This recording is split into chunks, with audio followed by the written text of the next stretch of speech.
Most of those who continued the search for Dukkha Nivritti and Sukha Prapti in the world outside went around in circles. Out of sheer frustration, they could only fine tune their ideas to concept like Runam Kritva Ghritam Pibed.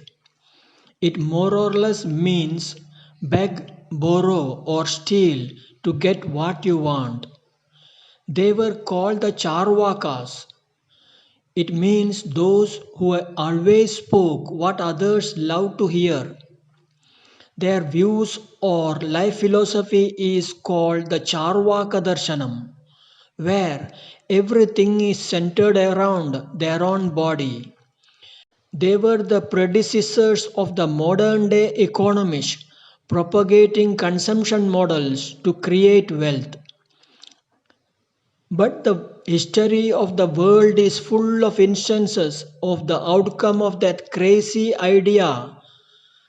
Ravan abducting Sita, Duryodhan usurping Pandava's kingdom, the barbaric tribes from Europe and Middle East invading other countries, war between countries, fights among people, 2008 global economic meltdown triggered by the US subprime lending crisis, siphoning public funds, rising NPA, and sudden collapses of banks, etc., were outcome of the Charvaka models at work. But the final outcome has been the same, the never ending miseries. This is evident when Ravan and Kauravas got killed in the wars, right up to the fraudsters landing up in jail. It is misery, yet the Charvakas' mad search outside for happiness continues. On the other side, those of a few who turned the search inward struck the jackpot of everlasting peace and happiness. It also turned their understanding upside down about Jiva, Jagat, and Ishvara. They realized that their core being is nothing but what they have been searching in the world outside, the limitless happiness.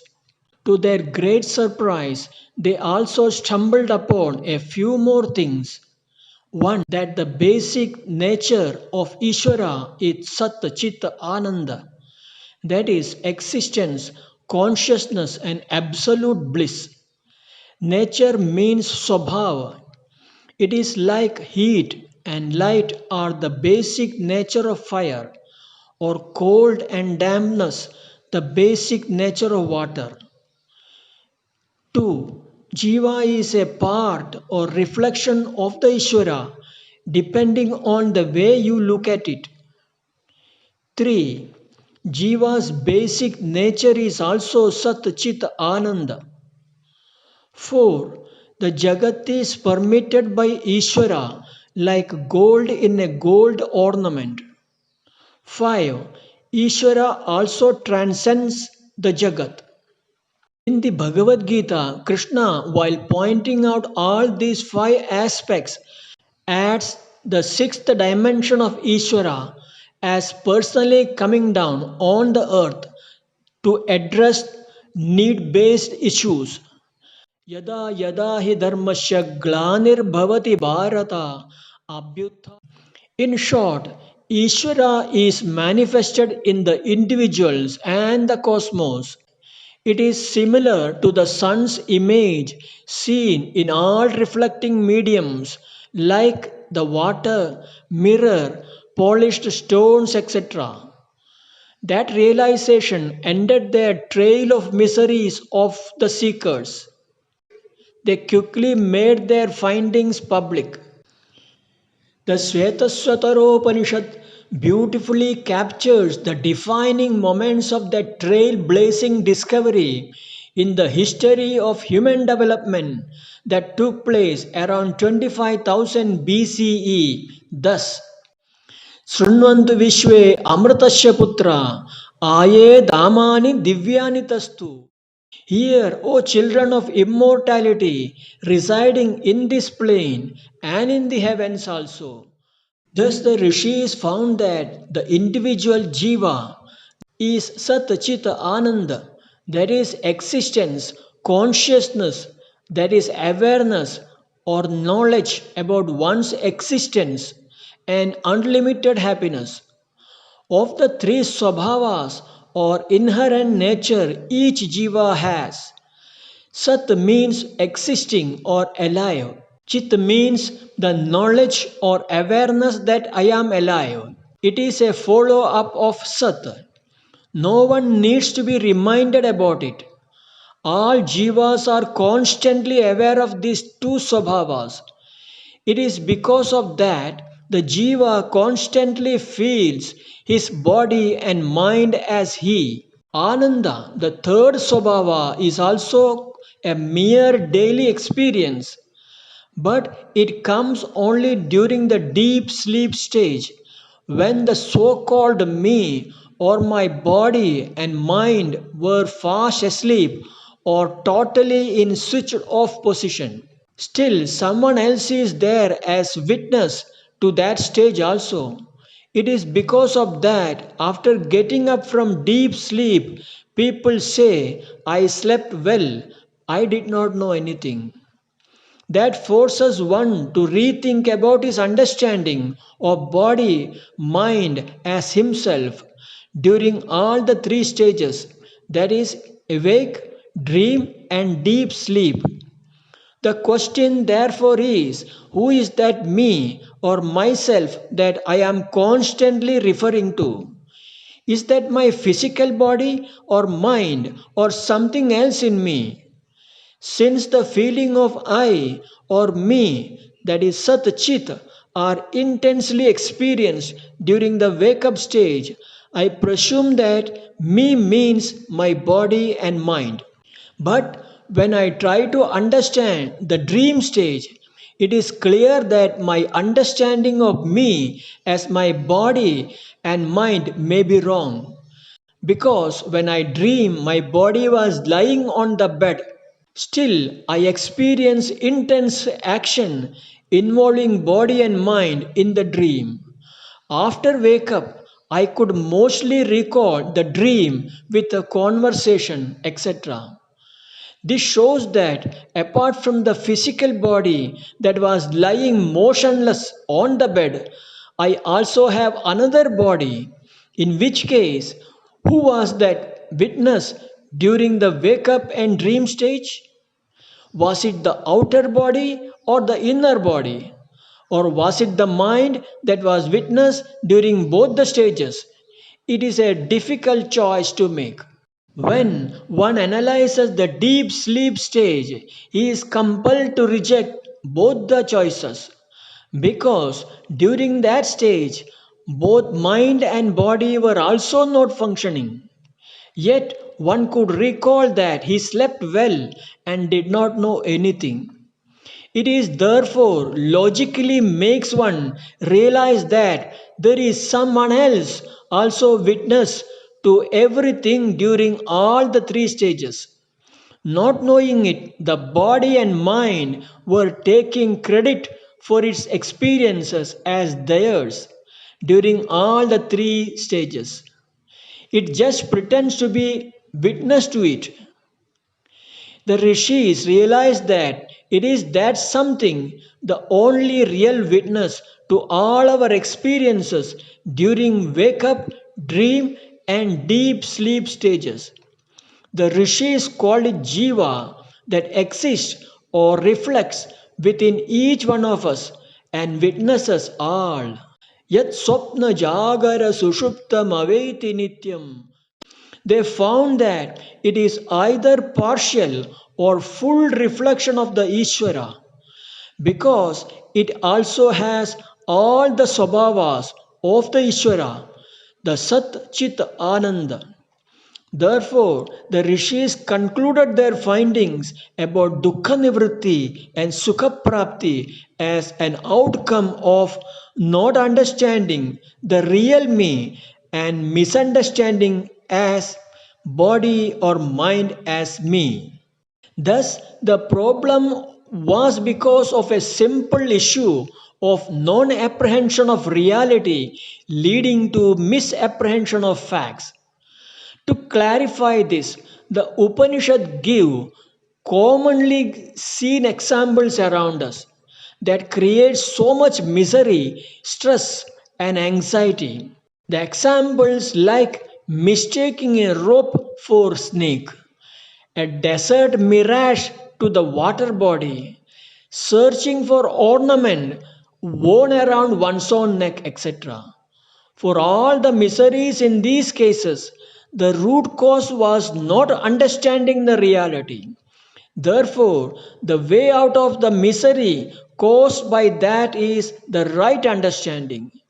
The misery, anxiety, or stress on seeing a snake on a rope disappears the moment when one correctly see it as a mere piece of rope.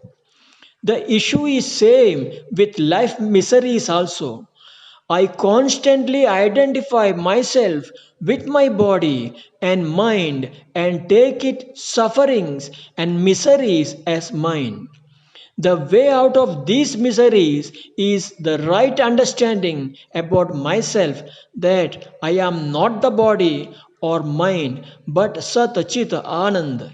The Upanishads show a simple three-way step to correct the wrong understanding. It is the Sravanam, Mananam, Nididhyasanam. It means listen, ruminate, and internalize. It also means one has to listen to the teachings of the Upanishad only about one's real self. Continuously recall it till it becomes internalized. To put it in a nutshell, it is the process of negating my wrong understanding of myself as physical body, mind, etc., and strengthening the new understanding of me or myself as Sat Chit Anand. In the Taittiriya Upanishad, there is an interesting story of son Bhrigu asking his father Rishi Varuna to tell about Atma. The father tells the son to find it out himself through tapas. The son goes to do tapas. After a long break, he returns to report about his findings to father as food as Atma. He gives detailed reasons for his finding. The rishi rejects this and advises him to do more tapas. This gets repeated a couple of times when the son reports his finding as pran, mind, etc. as atma. Each time he was told to do more tapas. Finally, not seeing the son returning, Rishi himself goes out in search and finds Bhrigu sitting in meditation. This time, Rishi Varuna is convinced that his son has found out what he has been searching for. Arjuna's problem during the Mahabharata war was also that he thought that his body as he, and bodies of Bhishma, Dronacharya, etc. as they. The outcome was the thought of killing such highly respected people.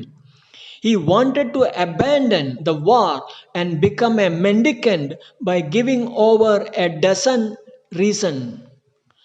Krishna diagnosed the root cause and reminded him about his real nature as Sat Chit Anand. He told Arjuna to fight as a process to unlearn his wrong understanding about himself and others. To convince him, Krishna gave a demo of the reality behind the whole cosmos. Arjuna got up, fought the war, and won it hands down. Arjuna represents students and householders and their never ending miseries in life. Keeping Arjuna in front, Krishna taught two other lessons. One, for students and householders, their day to day activities like studying, doing household jobs, or taking up job with the intention of earning an income to run the family and public welfare is the way to unlearn the wrong knowledge and learn about the real himself. 2. Performing one's routine works with a changed mindset alone is the way for the majority to know their real self. I, that is Sat Chit Ananda. The mindset change is called Karma Yoga, where the assigned duties are performed by abiding four conditions.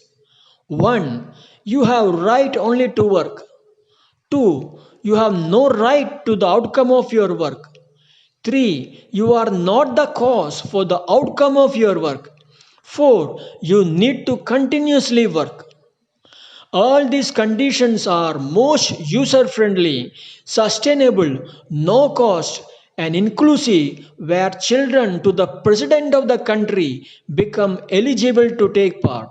Krishna guarantees that by sticking to the four conditions alone, while performing the day to day works, they could become self realized or free from unending miseries. But the retired people or mendicants should concentrate on nididhyasanam, that is, internalizing part. To know or continuously self assess one's progress towards self realization, Krishna also gave the checklist of realization.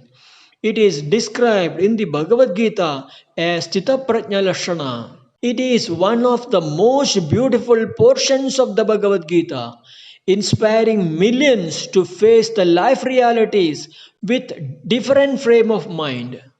Most of us occasionally show a couple of those signs during the day to day works like cooking, taking care of the children, doing office works, reading a book, watching a TV show, etc., where we get so much involved that we forget ourselves and the world around. Our effort should be to make it part of our life 24 into 7. And in it lies the highest reward Krishna has guaranteed, the reward of Brahmyasthiti, the state of never ending happiness. अन्नेन जातानि जीवन्ति अन्नं प्रयन्त्यभिशम्यशन्ति ते तद्विज्ञाय पुनरेव वरुणं पितरमुपससार अधीहि भगवो ब्रह्मेति तगं होवाच तपसा ब्रह्म विजिज्ञासस्व तपो ब्रह्मेति स तपोतप्यत स तपस्तत्त्वा